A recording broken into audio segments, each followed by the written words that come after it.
చంద్రబాబు గారు గత 5 నెలల నుంచి చేస్తున్నారు పరిపాలన. చాలా బాగుంది. ఎందుకు బాగుందమ్మా? ఎందుకంటే మా వాటి పెద్దవాళ్ళము ఇంటికి వెళ్ళకుండా మమ్మల్ని రోడ్డు మీద పడేయకుండా ఇంట్లోకి వచ్చి పింఛన్ ఇచ్చి ఎలా ఉన్నారు మీరు బాగున్నారా అని అడగటం పద్ధతి చాలా బాగుంది. తను ఎలా ఉన్నారని మాకు ఎలా ఉన్నాడని మాకు అనవసరం ఆ ధైర్యం ఉంటుంది. మన తెల్లారేసేపటికి వాలంటీర్లు కానీ అమ్మ మేము ఉన్నాము మీకు ఇబ్బంది పడద్దు అని చెప్పి ధైర్యాన్ని ఇచ్చి సచివాలయం అంటే మీరు అన్నట్టుగా పెద్దవాళ్ళకి ఈ రోజు ఈ కష్టం అంటే ఇంత వయసు వచ్చాక పనులు చేసుకోలేరు. వాళ్ళకి 3,000 నుంచి 4,000 ఒకేసారి ఇవ్వాలి కానీ 250 పెంచుకుంటా వస్తే అది న్యాయమా? ఇదే న్యాయం. ఒకేసారి పెంచారు.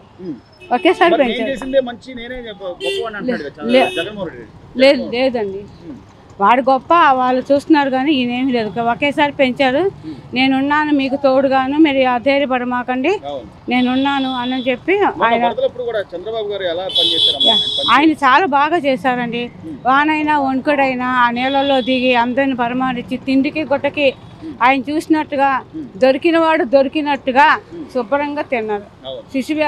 ఏటికేపీ స్కూల్లో రాజరాజేశ్వరి పేట ఏంటి అదేంటో కబేలా ఏంటి అందరినీ తీసుకొచ్చి ఏటికేపీ స్కూల్లో వాళ్ళందరినీ తెలుసు ఎవరు ఎలా చేస్తారనేది. కానీ జగన్మోహన్ రెడ్డి గారు ఏమంటారంటే 5 ఏళ్ళు కళ్ళు మూసుకుంటే అసలు ఈ పాలన నుంచి మన తర్వాత మన ప్రభుత్వం లేదు రాదండి అవసరం. వాళ్ళు మమ్మల్ని కూడా అల్లేలో ఇలా దించారు. అంతే. ఇప్పుడు దుర్గగుడి ఉందండి. దుర్గగుడిలో వేద పాఠశాలలో అందరూ ఉన్నారు. అంటే వాళ్ళ నోటి దగ్గర కూర్చోటం సభ్యత కదా, బ్రాహ్మడు కదండి. నేనున్నాను అన్ని అని అంటే వారి దగ్గర కూడా నువ్వు తీసేసి రాజకీయం అంటే కులాలు చూడకూడదు, మతాలు చూడకూడదు, ప్రాంతాలు చూడకూడదు, ఇవన్నీ వదిలేసి నేను ఒక కులాన్ని సమర్థిస్తానంటే ఎంతవరకు సమంజసం? అది సమ్మతం కదా. నేనున్నాను అని చెప్పి చంద్రబాబు నాయుడు గారు మటుకు ఆయన చాలా బాగా చేస్తున్నాడు. ఈ ప్రభుత్వం బాగానే ఉందంట. అప్పుడు ఇంకా అంత ముందే అండి నాకు ఒక విషయం చూస్తున్నా, మన ఇళ్లలోనే ఆడపిల్లలకి అన్యాయం చేస్తుంటే రోడ్డు మీద ఉంటున్నాం. వాళ్ళ రోజున నా పరిస్థితే చూడండి. నాకు మొగుడు లేడు, పిల్లలు లేరు, చూసేవాళ్ళు లేరు. ఒక ఆవిడ దగ్గర తలకాయ దాచుకుంటూ ఆవిడ పంచిచ్చింది ఆ పంచలో ఉంటూ ఆవిడ పనులన్నీ చేసి ఆ పింఛన్ డబ్బులకి మందులకి వాటికి ఒక 1000 రూపాయలు అద్దె పెట్టుకుని ఫ్రీ బానే ఉంది. తిండికి గుడ్డకి లోటు లేదండి.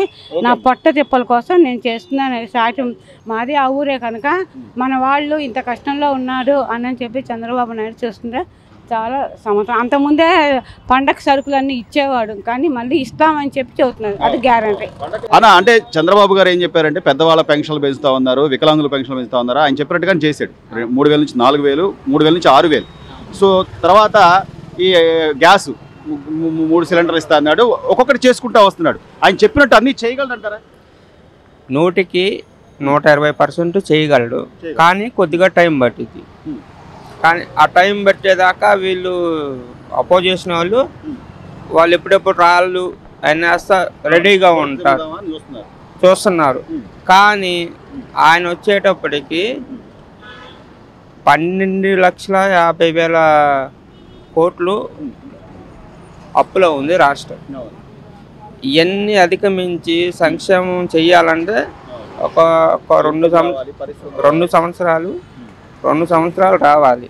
2 సంవత్సరాలు పట్టింది. ఒక సాధారణ వ్యక్తిగా ఇంత తెలిసిన మీరు అంటే గత 5 ఏళ్ల పరిపాలనలో జరిగిన విధ్వంసం కానివ్వండి, లేకపోతే అప్పులు కానివ్వండి, ఆస్తులు అమ్మేయడం కానివ్వండి, ఇంత చేసినా కూడా ఇంకా నేనే వస్తాను 5 ఏళ్ళు కళ్ళు మూసుకోండి అంటున్నాడంటే ప్రజలు అంటే పిచ్చోళ్ళ లేకపోతే వాళ్ళకి తెలియదా? ఇప్పుడు ఒక్కసారి చూడమన్నారు. అందరం చూసాం. ఒకసారి చూసాం. ఈ ఒక్కసారి 5 సంవత్సరాలు చూసిన దానికి ప్రజలకు కానీ, సామాన్య మానవులకు కానీ, ఆటో డ్రైవర్లకు కానీ, ఒక ఎంప్లాయ్మెంట్లకు కానీ ఏ విధంగా అణిచివేశారో రాష్ట్ర ప్రజలందరూ చూశారు. ఇప్పుడు ఇలా అతని గురించి ఏదన్నా మాట్లాడితే ఎమ్మట కేసు ఫైల్ చేస్తారు, లోపలేస్తారు, ఆపేస్తారు. అది ఇప్పుడున్న గవర్నమెంట్లో మటుకు ఏదైనా స్వేచ్ఛగా మాట్లాడవచ్చు. ఇప్పుడు వాళ్ళు ఏమంటున్నారు, మీకు ఏదైనా ఇబ్బంది ఉంటే డైరెక్ట్గా మాట్లాడండి, పార్టీ ఆఫీస్కి రండి, మాట్లాడండి, సాల్వ్ చేసుకోండి అన్నారు. నేను అనుకునేది 2029లో కూడా తెలుగుదేశం గవర్నమెంట్ మళ్ళీ ఫామ్ అయింది. ఇప్పుడు మీరు అన్నట్టుగా ఒక ఛాన్స్ ఇవ్వమన్నాడు, అప్పుడు ఇచ్చారు, 151 సీట్లు ఇచ్చారు.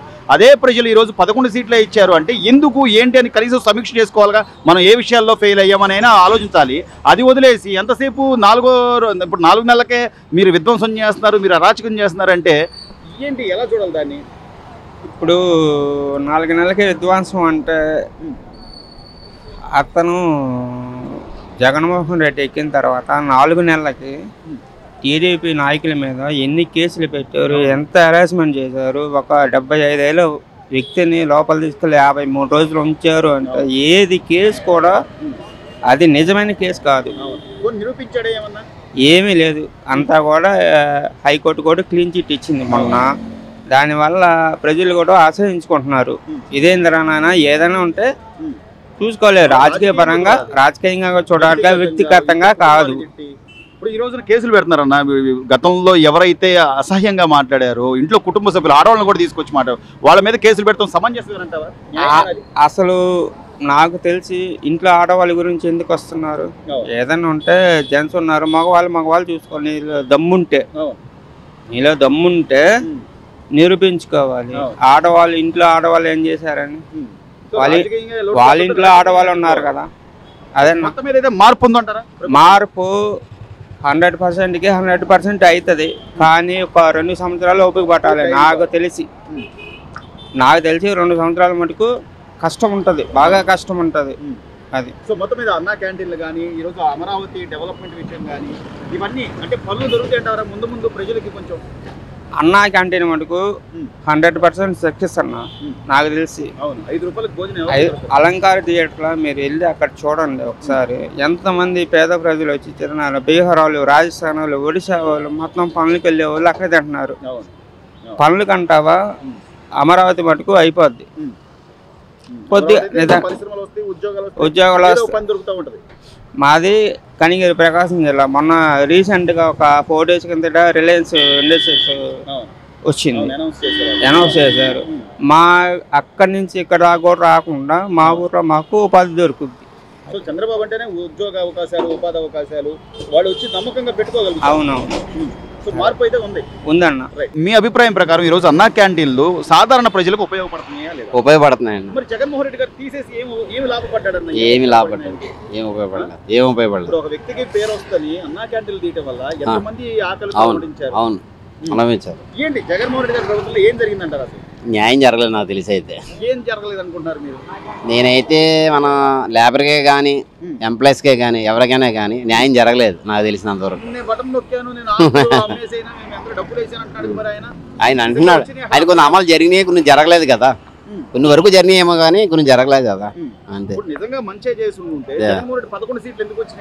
అదే కదా మరి, అదే కదండి మరి. దానివల్లే కదా వస్తుంది ఏదన్నా.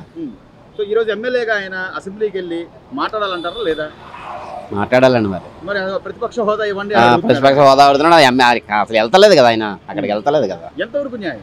అంతే కదా. గెలిపించారు. అవును, మీ కాన్స్టిట్యున్సీలో ప్రజలు గెలిపించారు. అవును, వాళ్ళకైనా న్యాయం చేయాలి, న్యాయం చేయాలి మరి. మరి ఆయన ఏ ఉద్దేశంతో ఆగిపోతున్నా తెలుస్తలేదు. గతంలో ఎలా గెలిపించారన్న? సీట్లు ఎందుకు వచ్చినాయి అంటావు? పోనీ జగన్ గారు అసలు ఒక్కసారి చూద్దామన్న టైప్లో అందరూ చూశారు కానీ అంతా ఇదైంది కదా, మారిపోయింది కదా మొత్తం. ఏదో న్యాయం చేస్తాడు అందరికీ, ప్రజలకు ఉపయోగపడతానని ఉద్దేశంతో అందరూ చేశారు.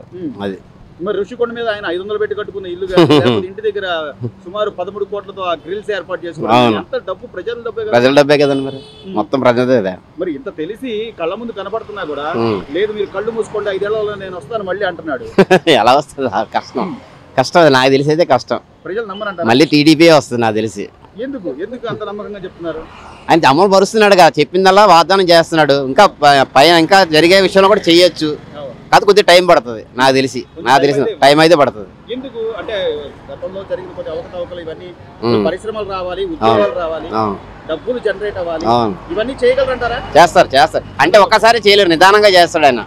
అమలు చేస్తానని చేస్తాడు కంపల్సరీ. ఆ నమ్మకం అయితే మాకుంది.